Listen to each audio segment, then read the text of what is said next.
Now let's go back to Bermuda, because it may be that, in fact, touch wood, and I am tempting fate here and I unreservedly apologise, the America's Cup is about to become New Zealand's Cup again, to quote those immortal words of Peter Montgomery. Well, how's the economic benefit for the hosts in Bermuda? Depends who you talk to. A Bermudan couple's new pizza business could be one of the economic legacies of the Mid-Atlantic Islands hosting of the America's Cup. Some locals are unhappy at the government's decision to spend up to $110 million, $110 million hosting the Cup, when social infrastructure such as schooling is crying out for more funding. The government hopes for a lasting economic boost from all the people there, and one of them is Todd Nile. Although armed as he is with an RNZ credit card, he won't be spending very much, but he caught up with the school principal turned pizza maker at the Cup Village. There's pretty much always a queue outside Tim Jackson's pizza marquee at the Cup Village. The middle school principal and his wife decided 2 years ago on a change of direction for family reasons, and that's where the Cup came in. When we began the process of brainstorming what type of business we wanted to start, it was announced by the government that the 35th America's Cup would be hosted right here in Bermuda.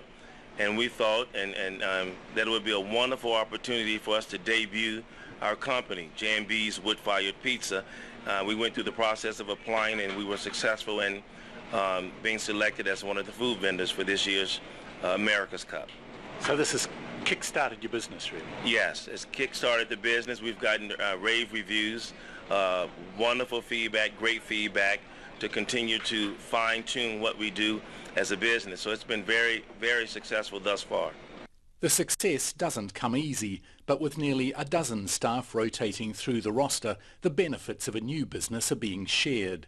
So what does a former school principal think of the debate on where government money should be spent? I think it's definitely important that all schools, all public schools have the vital resources that they need to ensure that our students are moving in a forward direction. So I would definitely say that needs to be prioritized. Education for all students needs to be a top priority. And on the same hand, once you prioritize that, economic development for the island of Bermuda needs to be a priority as well. So I think it's a matter of prioritizing what's most important. It doesn't have to be either or. It's just priority. If education is a top priority, that needs to be developed fully, and then we can also engage in economic development to spur on the economy here in Bermuda.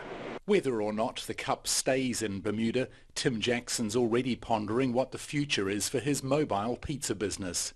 That's a very good question. A number of locals, a number of Bermudians have inquired about what we'll be doing beyond America's Cup, and we're in the process of trying to decide where we'll be located. Will we be in the city of Hamilton? Will we be located at one of the beaches? Will we have pizza day at the respective schools for all of the schools? So we're in the process of trying to develop locations throughout the island. In the meantime, there's plenty of hungry Cup fans waiting for a slice of wood-fired economic development. In Bermuda, mo te hotaka o te ahi-ahi, ko Todd Nile tēnei. And that wood-fired economic development, Todd, looked very good indeed. Lovely crispy base. Lots of people saying, how come Team New Zealand have won 4 races and only 3-0 up? Well, far be it from us to justify these rules, because it's really inexplicable and odd. In fact, our friends in the New Zealand Herald are calling it the worst rule in sport. But effectively, Oracle, because they went through stage 1 of the Challenger Series, and yes, the defender was in the Challenger Series because Oracle get to write the rules, so they put themselves in there.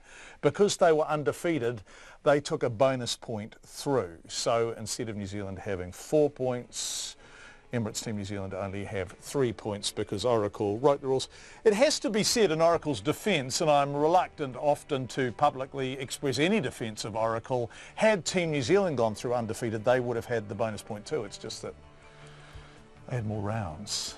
Does that make any sense? I suspect it doesn't. But the America's Cup is an extraordinary sporting event in which the host, the holder, gets to write the rules.